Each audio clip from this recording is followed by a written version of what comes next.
just to get started, I think for a little bit of context, it would be great if you could just explain a little bit about what the Belt and Road Initiative is, and you refer to it as the New Silk Road. So just to give us all a little bit of context on that. Right. So the Belt and Road Initiative is many things depending on who's speaking and in what context. Writ large, the Belt and Road Initiative is kind of a vehicle for China to expand its influence in the world in different ways. So there's a physical Belt and Road Initiative being built out with roads, railways, ports, pipelines. There's a digital Silk Road, which includes using Chinese companies like Huawei to build 5G in as many places as possible, which would also enable China to have more resources and more knowledge to build out future telecommunications networks, 6G and beyond. There's a Science Silk Road, sharing resources and research with institutes in different countries. There's a Space Silk Road, which includes using some of the digital Silk Road technology for space exploration, but also for security purposes in space and elsewhere.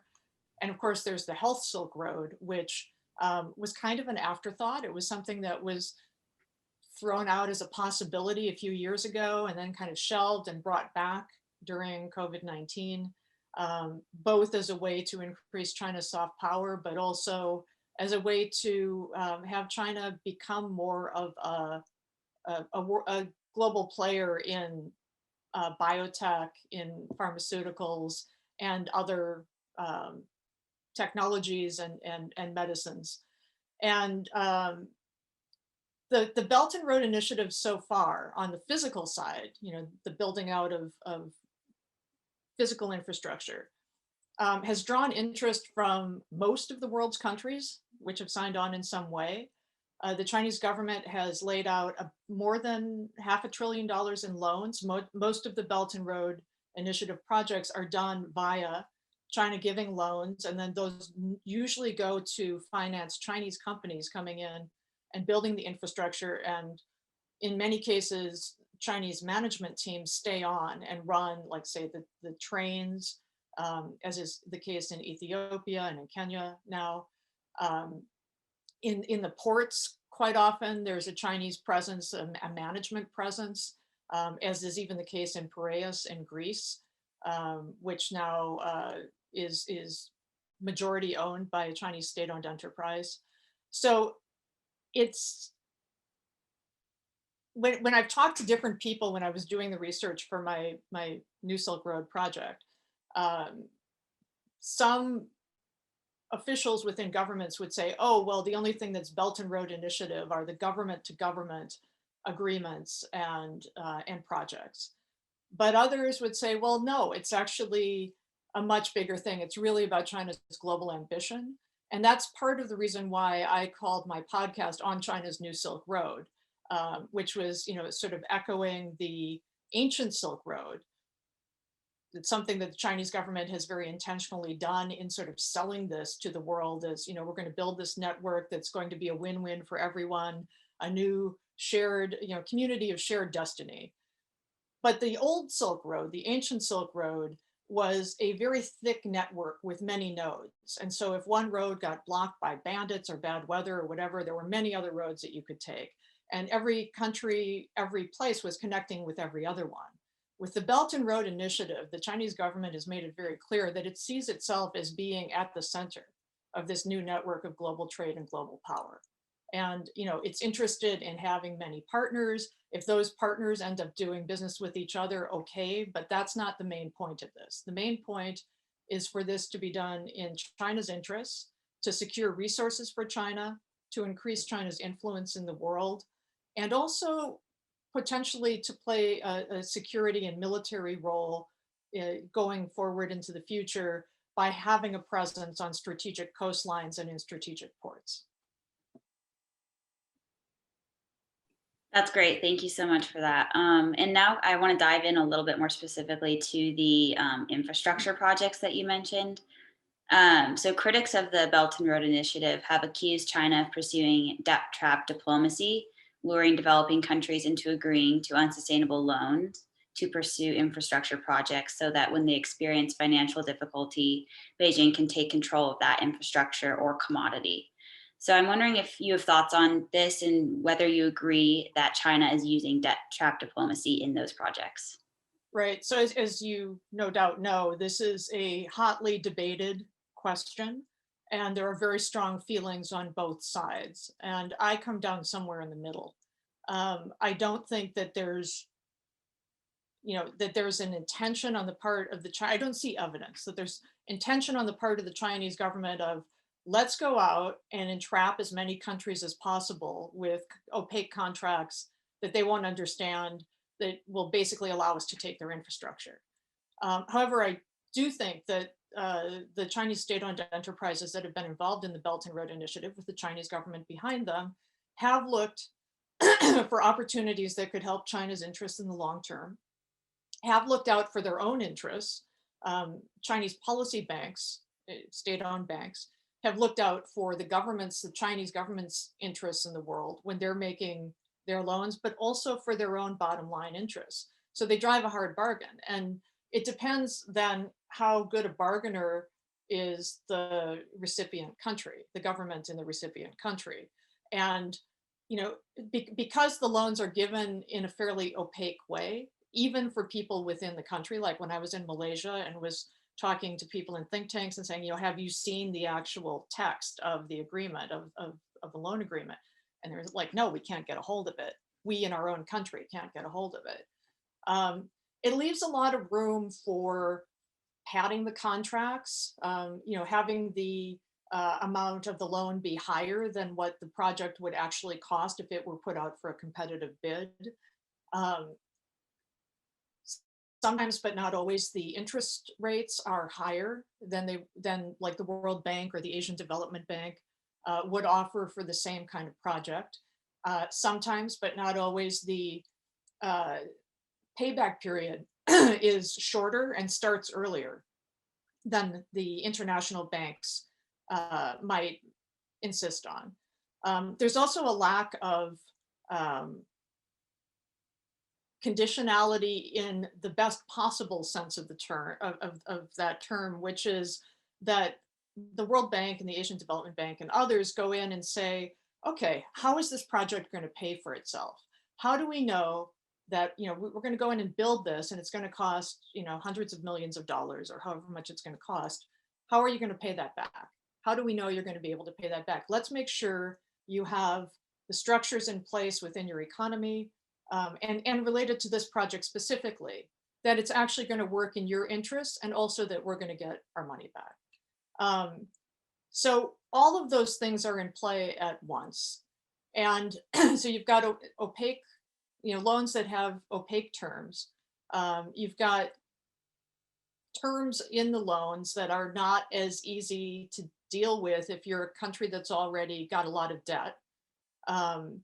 And then sometimes there's this, being opportunistic is perhaps even a little too strong. But let's just say that if a country like, say, Sri Lanka, famously, couldn't repay its debt on time, there was a provision in the contract, in the loan contract, that said, then we can actually have, some stake in the assets themselves. And so now a Chinese state-owned company has a 99-year lease of Hambantota port and the land around it. Some people who say this is not debt diplomacy, this was a one-off, argue that there were very specific circumstances in terms of what happened in Sri Lanka. Two thoughts on that. One is that however it came to pass, the way it has played in the world, like I was in Malaysia for the 2018 election when, there was a lot of fear that was voiced by voters, but also by Mahathir as the person who was eventually voted in as prime minister again, saying we don't want to be a colony again.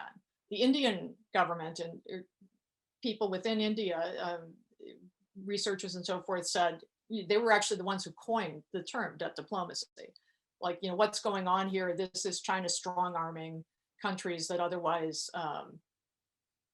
you know, they're vulnerable. They already are in a lot of debt, and they risk debt distress. There are 8 countries, according to the Center for Global Development in Washington, D.C., that are in this position: Djibouti, Pakistan, Laos, Tajikistan, Kyrgyzstan, Montenegro, Mongolia, and Maldives.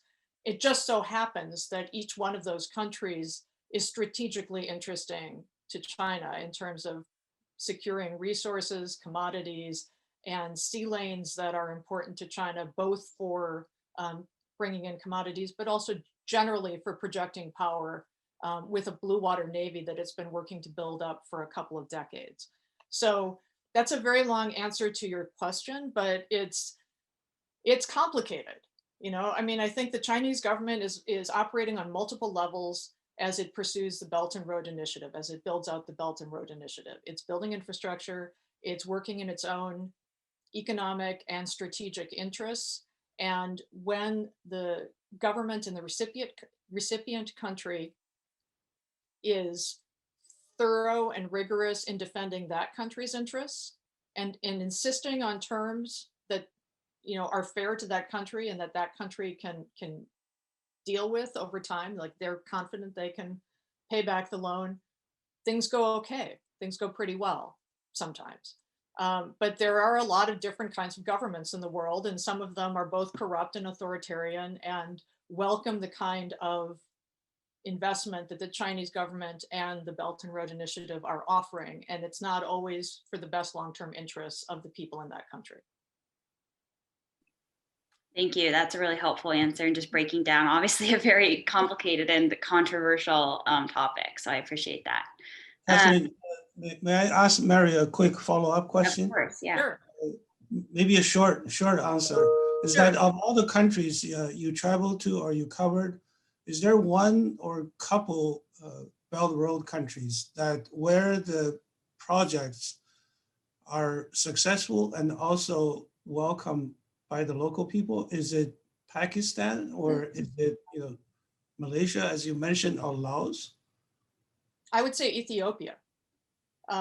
When I was traveling around Ethiopia, and this was my 3rd time there, I actually did my master's thesis on Ethiopia, you know, during the famine in the 1980s, just after. And so I have a sense of what the dearth of infrastructure was there before, and how much it's changed in the last decade, in particular, 10, 15 years. And many Ethiopians, from farmers I talked to in remote villages to economists who were not connected with the government, to government officials, said, you know, look, we need to be careful in terms of what kind of investment we accept from China, and to, you know, to make sure that we can handle the debt. But China came in when a lot of other countries thought it was too risky to invest in Ethiopia, and they've helped transform the country. You know, Ethiopia now has one of the fastest growing economies in Africa. Of course, now it has a new civil conflict in Tigray, and that's a problem. It's a problem for China as well as for Ethiopians in terms of, you know, having the stability to continue to build up the economy. But there were new roads. There's the railway that goes from Addis Ababa up to Djibouti. There's Chinese construction that's building up most of the financial sector, or quite a bit of the financial sector in Addis Ababa. There are dams that have been built around the country. The Takezi Dam, also in Tigray, has made a real difference in terms of water supply in an area that was famine prone for a long, long time. So that's considered kind of a real success story in many ways, even though there is definitely a strategic component from China's perspective to be in the Horn of Africa and to have that railway going to Djibouti, to have industrial parks that it's building up in Ethiopia with the goods going out to Djibouti. It all, you know, is working in ways, it is kind of a win-win, you could say there. By contrast, in Cambodia, where I reported for many years when I was living in Southeast Asia, there's a lot of resentment. And there's particular resentment that Chinese state-owned enterprise has a 20-year lease, a 99-year lease to 20% of Cambodia's coastline in Kokong province, where Chinese construction teams are basically building up what looks to be, a city, with its own dam, with its own airport that's big enough to take jets, like military jets, with a lot of high rises. And this is in an otherwise very remote part of Cambodia that hadn't been built up. Just down the coastline, there's Sihanoukville, where at one point when I was visiting there in 2019, the estimates were that there were now more Chinese living there than Cambodians. A lot of construction being done there, a lot of casinos coming in there. When COVID hit, and also when from what I've heard and read, that Xi Jinping actually leaned on the Cambodian government to close some of the casinos because they were just making China look bad in Sihanoukville, and about 400,000 Chinese left at the end of 2019, beginning of 2020. I don't know, whether that's a short-term thing and many of them will come back, or whether there was just a moment there in Sihanoukville where it was the boom town, it was where you go to get rich, and now it's sort of settling down. But what remains the case is that north of Sihanoukville, which is Cambodia's main port, you've now got, Chinese control of 20% of Cambodia's coastline, just around the corner from the South China Sea and Vietnam. And just south of Sihanoukville in Ream, which is the naval base for Cambodia, the Wall Street Journal has reported that there is a secret agreement that Chinese ships can use that military base. So Cambodians are looking at all of this and saying, we don't want to be a colony either. We don't want to be a colony of China. And I wasn't hearing as much positive sentiment about China's impact in Cambodia. Thank you. Yeah, thanks. So now moving on a bit to talk about like the COVID pandemic specifically, I'm wondering, in your opinion, has China's standing on the global stage improved or deteriorated during the COVID pandemic? And as a follow-up, if it has worsened, why do you think this image has gone negative even after China offered coronavirus aid to some nations in Europe early on? So this is complicated too, because anyone who's been, on lockdown over the last year, or who's had to be careful, who's had to change their life because of COVID, knows, or most people know, that if the Chinese government had operated in a way that reflects the best practices of international public health at the beginning of this pandemic, we probably wouldn't have the kind of pandemic we have. At least it's arguably the case that the Chinese government could have acted more quickly in those first 2 or 3 weeks or more, when COVID was first spreading within China, and they knew it was.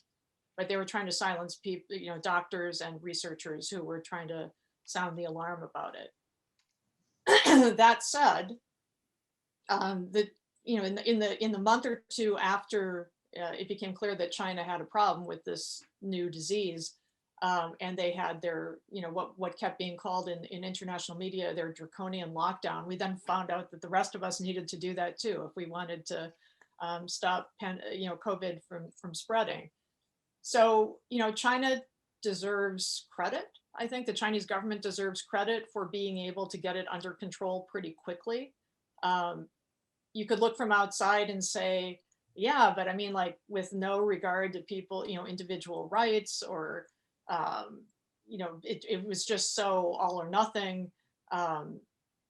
Here in the United States, of course, here we are with by far the highest level of deaths and the highest number of cases in the world. And, we've had, Americans have had latitude to wear a mask or not wear a mask, stay in or not stay in, social distance or not social distance. So you could kind of argue that either way, but, yes, Americans have had more freedom. We've also had a lot more COVID. In terms of the mask diplomacy and PPE diplomacy, I know when I spoke with Italians and other Europeans for my series on China's New Silk Road, I was hearing, look, yeah, we're happy to get the masks, we're happy to get the PPE, but the Chinese government, really made a big show of it, like, we're coming in as the savior here. And in fact, the European Union had sent PPE to China when it had the first wave of its COVID cases. And also, I mean, Italians were particularly annoyed that the Chinese, I won't say the Chinese government officially, but people within the Chinese government and Chinese state-run media were saying, hey, maybe the pandemic started in Italy. I mean, there were cases in Italy really early on. And I think they're just like, oh, please. We're pretty clear where it came from. And there was a lot of traffic going back and forth between China and Italy because they're trading partners that do a lot of business together. And in fact, from Wuhan to Italy. So there was reason why there were early cases showing up in Italy. One state-run media also had a report suggesting that Italians, when they were locked down and were out on their balconies were singing the Chinese national anthem and saying, thank you, China, grazie, China.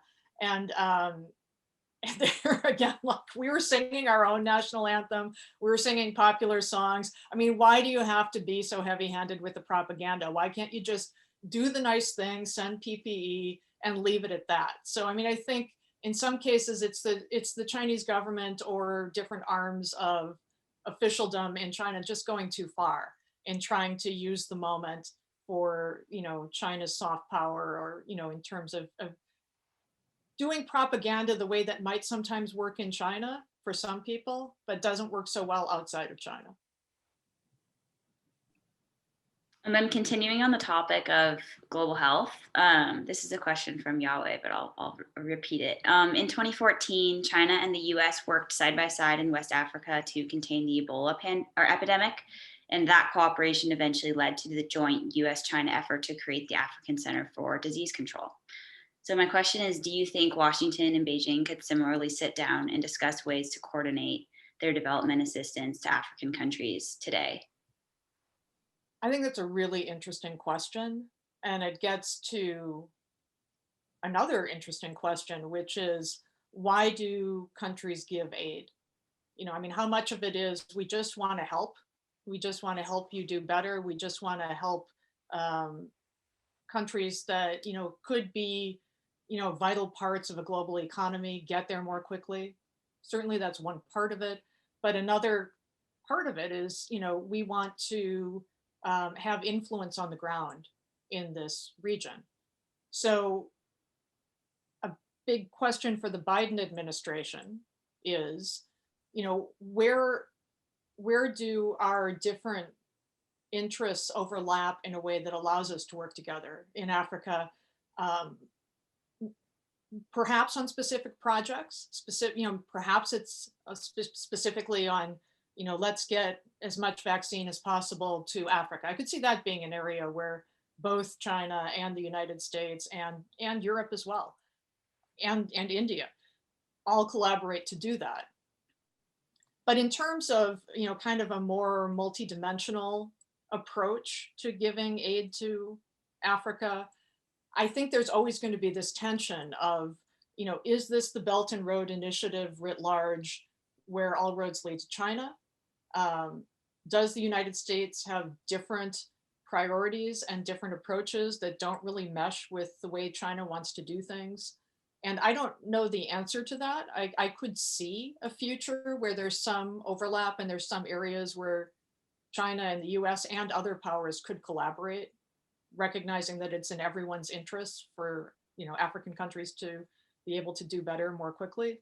But I could also see a future where both China and the United States, the governments of each, say, we've got our competing ways of doing this and we have competing interests, and by and large, we want to go forward on parallel tracks. Thank you, that's great. So moving on to talking about Chinese initiatives in the US, according to a 2018 Asia Society report, Chinese Communist Party initiatives in the United Front Work Department to advance policy objectives in the US have increased significantly in recent years. These initiatives, such as the Chinese Students and Scholars Associations and Confucius Institutes, promote the acceptance of CCP rule. Do you think that China is undermining American democracy through these so-called United Front measures? I think the Chinese government is much more interested in projecting an image of what the Chinese Communist Party and China more generally are all about to everyone outside of China. Then they are interested in undermining American democracy. I mean, in some ways, I think rather cynically, the Chinese leadership feels like you guys are shooting yourselves in your own feet, or you have been over the last few years. So you go ahead because we look good by comparison. We have a long-term vision. We have a bunch of technocrats in our government. We can have long-term plans. We can make sure those plans get carried out. There are all kinds of ways that someone, looking at all that happens within China can criticize what happens within China in terms of, surveillance and, the detaining of 1 million or more Uyghurs and Kazakhs in Xinjiang and other human rights abuses and just general, and that's not even getting into inefficiencies within the system that had been slowing down the economy even before COVID. But in terms of how I see what's happening with Confucius Institutes and with, trying to use Chinese students, or at least make sure that Chinese students who are in the US are brought into the fold when they're in the US. And I've known people as an instructor at UC Berkeley, I've known people who have been approached by some of these organizations to, like, oh, you come and join our meetings. I've seen students be a little more careful in terms of what they say in class when they know that there are other students who are involved in these organizations, more closely involved. So, I mean, I think it's less about undermining American democracy and more about limiting speech that is critical of China, no matter where in the world that speech may occur. And it's not just about America, it happens in other countries as well. The Chinese government has, their wolf warrior diplomacy, we're gonna fight back, we're gonna hit back if, people criticize us. Doesn't actually, I would argue, serve them very well for the same reason that the heavy-handed propaganda with COVID and PPE being sent around the world didn't serve them in the way that it could have. I mean, if you could argue, and I would agree, that trying to curtail free speech, trying to block the Dalai Lama from speaking at universities, as has happened, Confucius Institutes have criticized such invitations. Student groups have been brought together to protest against speakers the Chinese government doesn't like. That certainly doesn't in any way support the First Amendment rights that people have within the United States. But in terms of undermining democracy as a bigger project, I think the Russians have been much more focused on that. President Vladimir Putin, rather than the Russians writ large, with disinformation campaigns and just trying to feed doubt and distrust in the U.S. government and in the system of government. The Chinese government doesn't really do that. It uses its cyber capabilities to get trade secrets from corporations and sometimes to get data from the government to possibly be able to use and leverage later. But it just feels different in terms of, what is the goal and what is the approach to reaching that goal. And then just as a quick follow-up to that, because I'm interested in your thoughts on this, what do you foresee happening during the Biden administration in terms of reopening Confucius Institutes, or do you think it could go the other way and we can continue to close them and kind of block them out? So I don't think it's as much up to the Biden administration as it is up to individual universities. I mean, it's possible, I guess, that the Biden administration weighs in and says, okay, we've decided that this is a clear and present danger to our democracy. All the Confucius Institutes need to close, but that would be a pretty extreme step to take. And I think already a number of universities have decided it's not really in our interests as places that encourage free speech and free debate to have an entity on campus that tries to do the opposite when it comes to China. Like there's one way to tell the story about China, and if you're not telling that story, you're going to hear from the Confucius Institute. It's been heavy-handed in places, and to the extent that some universities have said, okay, enough. So I don't know. I mean, the Biden administration so far has signaled that it will support and uphold US interests and US values in the world, will collaborate and cooperate with China when it's in US interests, and will hold China to account, the Chinese government to account, and or will push back when necessary. Great, thank you. Okay, so my next question is kind of a little bit of a hypothetical. One approach to the US, or that the US could take towards China, goes as follows.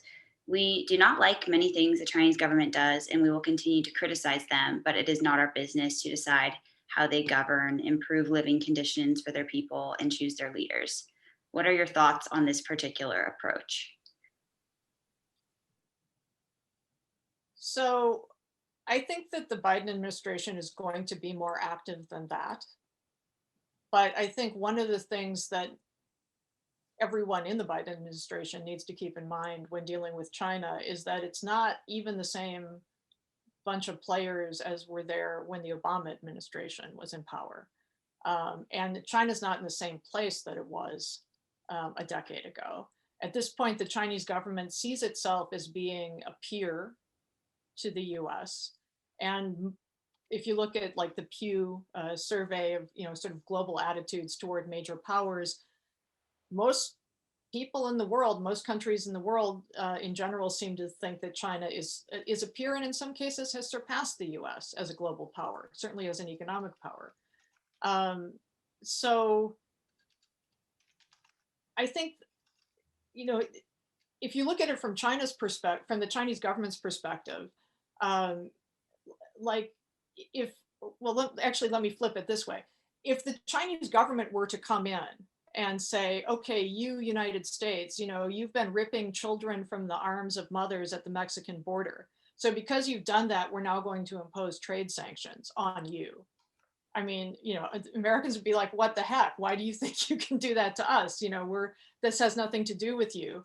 And that's how the Chinese government sees the US or Europe or whomever saying, we're going to impose economic sanctions on you because of something you're doing within your borders. I'm not saying that that means it shouldn't happen. I'm just saying that's how they see it now. And they just see it as an affront. They see it as, trying to put China in a subordinate place where a bigger power can tell the Chinese government, this is the correct way of doing things. You need to do them this way. And the Chinese government is coming back and saying, oh yeah, well, look at how we're dealing with COVID, and look at how you're dealing with COVID. Look at how our economy has done this past year, and look at how your economy has done this past year. And in the longer run, it'll shake out probably significantly differently, because the United States has already done the hard work of going through some significant bumps and rapids with our democratic journey over these last few years, and we've hopefully come out on the other side now. Although there's always more work to do, including work in rebuilding our reputation in the world.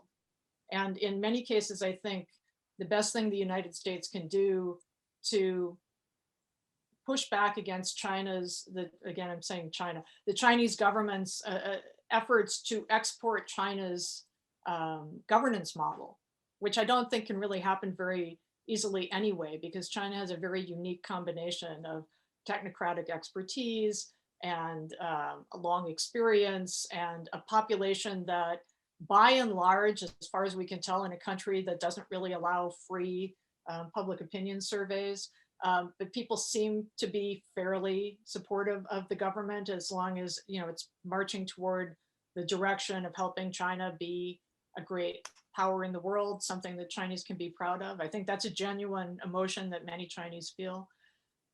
What the United States can do to promote democracy and US values in the world is live those values, is actually set a better example here.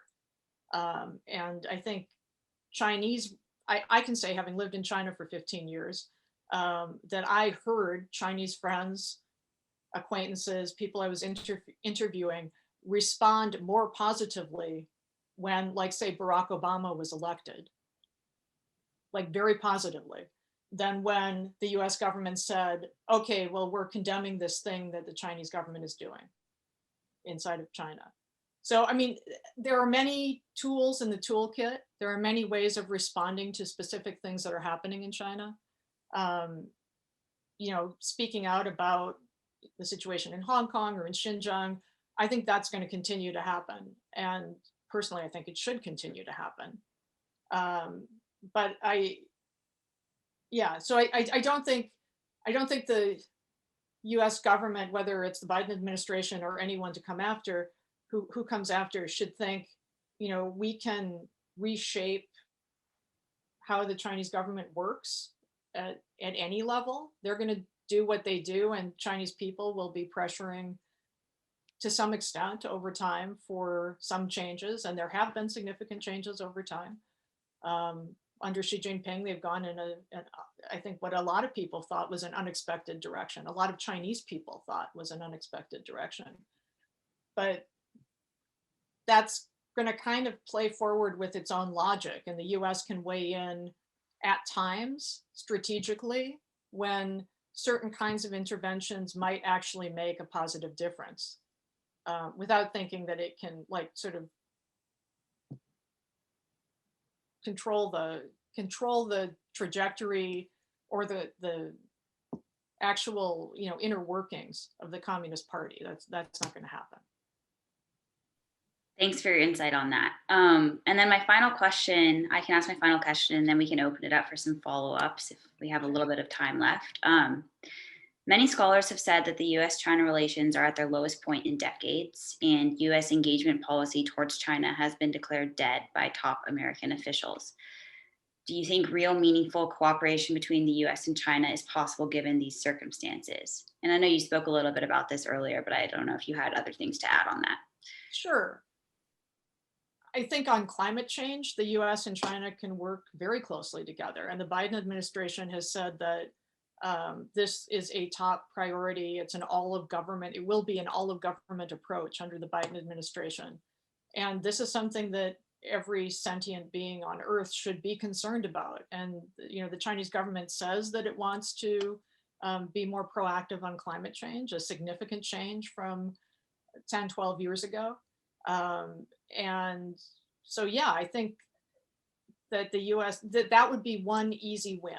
That would be one place where the US, China, and other great powers, including India, well, India is a large power in Asia, that is a developing country and will need more energy, more power going forward. And so the choices that it makes as well, in terms of what kind of energy it uses, and what kinds of projects are available to help it, you know, put in cleaner energy at an affordable cost as soon as possible. Those things are all going to matter.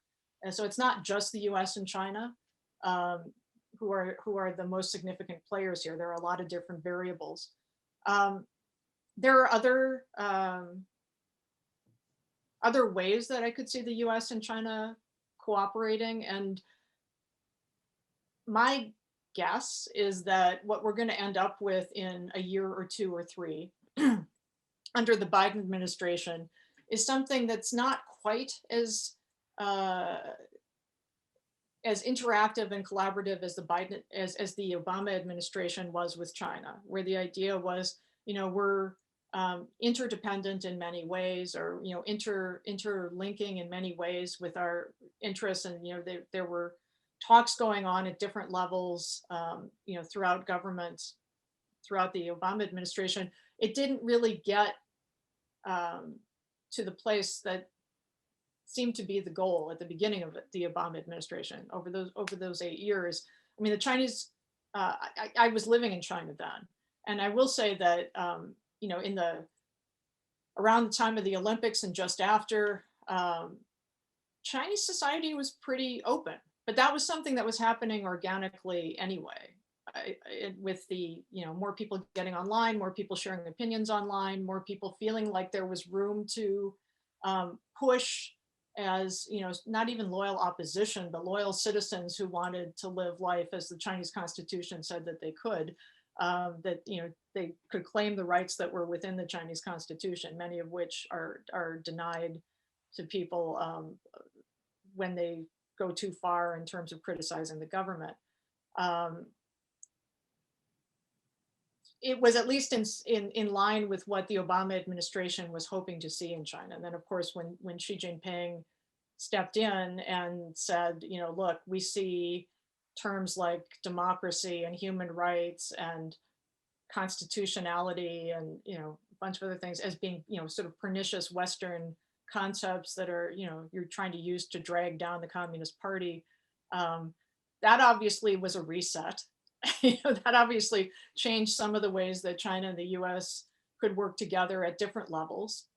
We've talked about student groups. Some of the student groups are watching students when they're overseas, Chinese students, to make sure that they're not getting too interested in human rights or, you know, issues around democracy or whatever. So I think that there's wariness on the part of Xi Jinping's administration. We don't want to get too close because you know, there's a risk for us if, again, the population starts becoming too interested in these Western ideas. But you know, Xi Jinping and previous Chinese administrations that I've seen have been pretty pragmatic. Is it in our interest to cooperate in this way? And if they see that it is, I think they'd be open to talking about it. Those are all the questions that I had listed. I don't know if Yahweh has follow-ups. I'd be happy to hear from Yeah, him. Mary, I just want to go back to Ethiopia. Yeah. I didn't realize that you wrote your thesis on Ethiopia. So you mentioned about the civil conflict in Tigray and Prime Minister Abiy. You also mentioned that China has interest in Ethiopia as a market and also strategically the Horn of Africa. Yeah. Now, do you think China can play a role in mediating to get the central government out of the civil war? Because, you know, in Tigray, I think the Chinese government withdrew all the workers there. There are 600, not a whole lot, but it's one province that China has a lot of investment. And, you know, China always, of course, says, you know, we don't interfere in other countries' domestic affairs, but China has interest. You know, do you see any sign that China may intervene? And that intervention certainly will have a big impact on how China is going to be perceived by other countries. Yeah. So Abiy, as you probably know, has been well before the Tigrayan conflict started. He'd been trying to move away from taking Chinese loans and instead was looking toward the World Bank and the IMF and other sources of loans and income. In late 2019, both the World Bank and the IMF, they each gave $3 billion in loans to Ethiopia. And the Chinese government appeared to be not entirely thrilled about that, you know, that they were much more comfortable with having the Ethiopian government, the Tigrayans who had been leading the Ethiopian government for years before that, were much more comfortable with a close relationship with China. It's true that I've met some of the Chinese who were building a dam near Mekelle, the capital of Tigray, which was going to supply water, drinking water, and water for other uses to the hundreds of thousands of people who live in Mekelle. There are Ethiopian, you know, engineers who can probably build the dam anyway. It's not like it's not going to go forward unless, I mean, there's the issue of where the money comes from. But I think, you know, for Abiy, this appears to be kind of an existential challenge. If you've got the Tigrayan former government officials who are like refusing to recognize Abi's authority, you know, he appears to have calculated that he had to act, you know, with a pretty strong, you know, pushback to them having run their own election when he said, we're not going to have elections right now because of COVID, we're going to postpone them. They went ahead anyway. There was then an attack on a national army base by the Tigrayan militia, which is a significant military force. It's basically, they had been in the national military earlier. So for him, it's like, okay, you know, if I don't respond to this, I'm not going to be staying in power, and, you know, basically everything's up in the air. You know, you can criticize the way he went at it, and, you know, I certainly have, you know, I was, you know, kind of astounded at the level of force and civilian loss of life, especially in the opening weeks of this. But I think that's how it looks from the Ethiopian government's perspective. Whether China's going to go in, that's a big leap from having been, you know, in peacekeeping operations and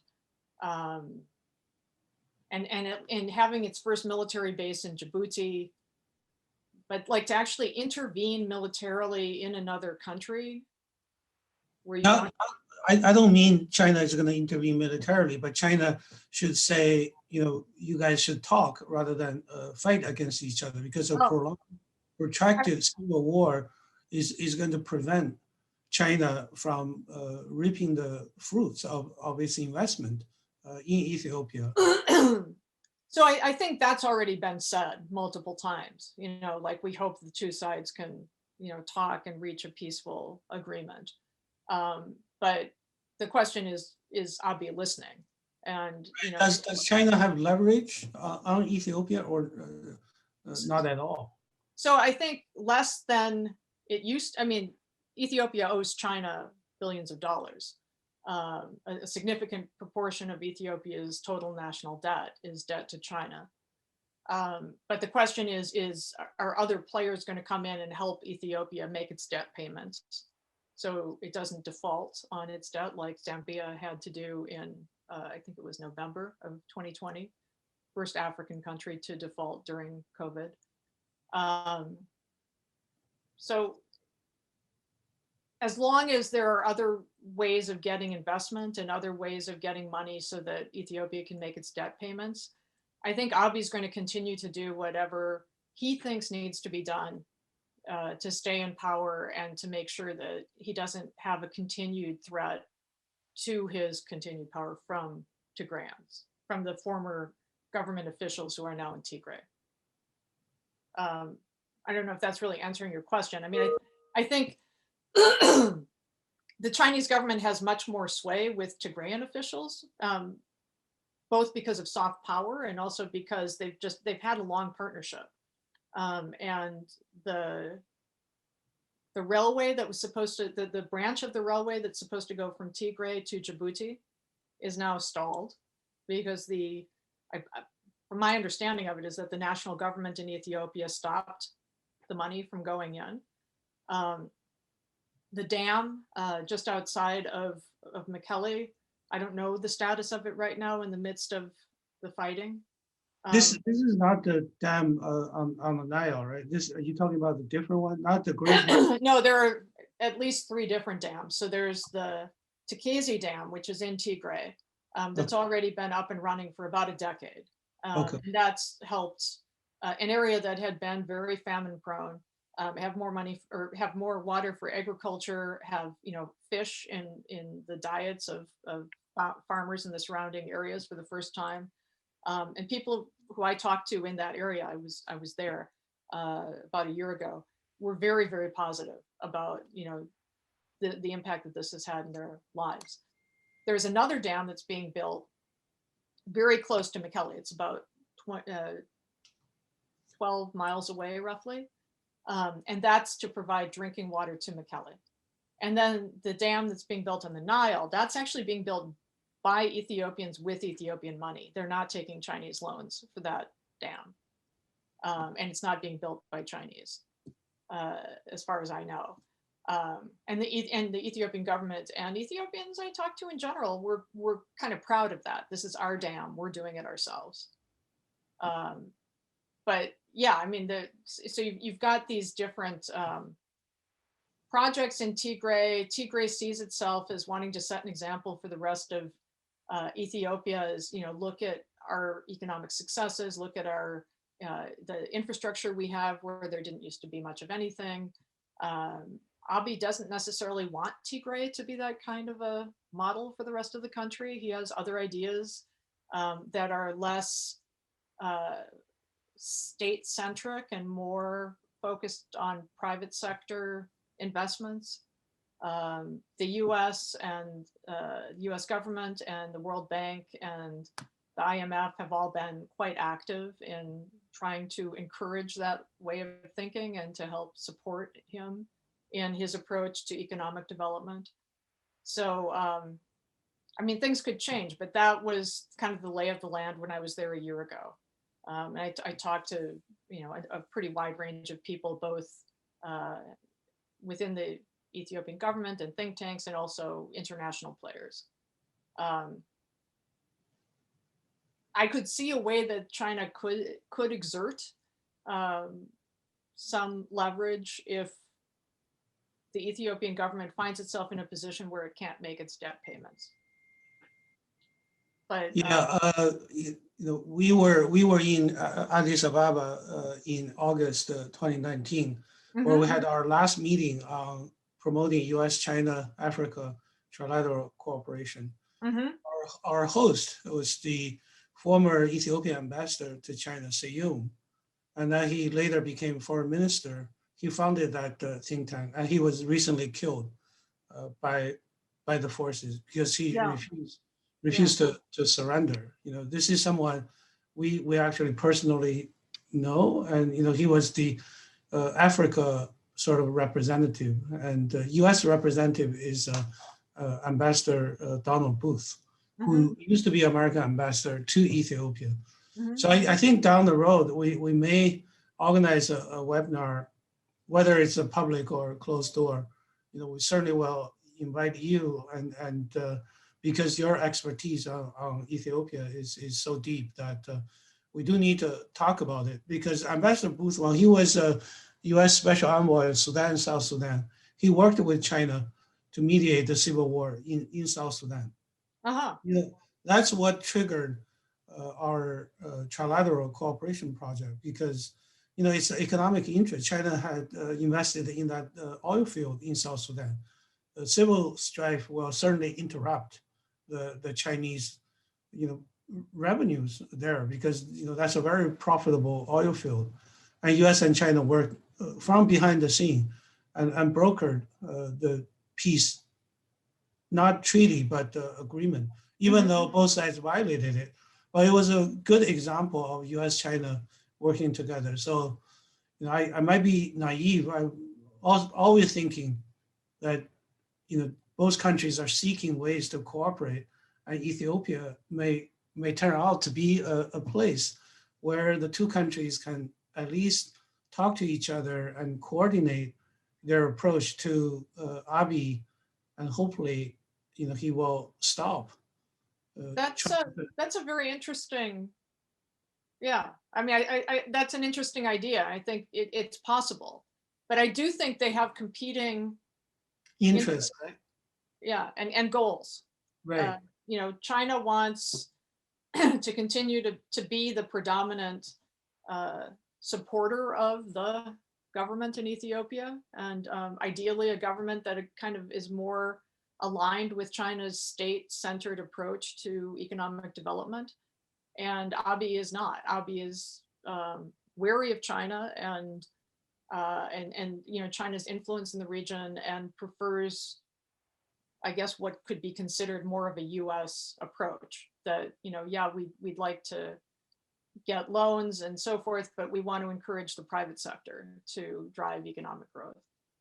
Yeah, the election didn't happen because some in Washington predicted that the election that was supposed to happen last year is going to be a referendum on whether Ethiopians are going to continue to be China's, sort of the best student of China, or Ethiopia is going to pivot, to Washington and to adopt a more market oriented economy. But, the election didn't happen. What happened is the civil war. So that's very unfortunate.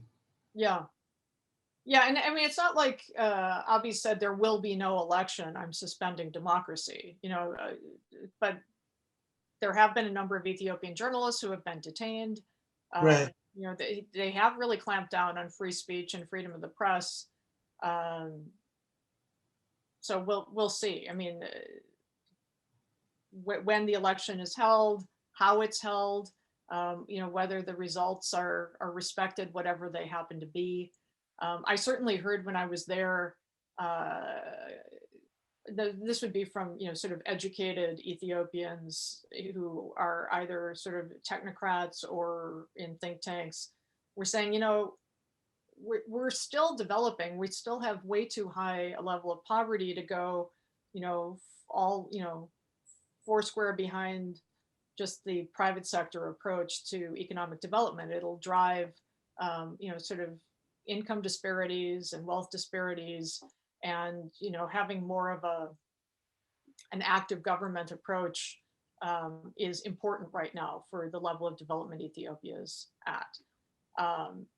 But then there were also people within the government who said, what China discovered when it was developing was that when it allowed the private sector to thrive, when it just basically released some of the constraints on the private sector, that's what drove economic growth. Yeah, so even internally there's debate, but Mary, thank you so much for giving us so much of your time.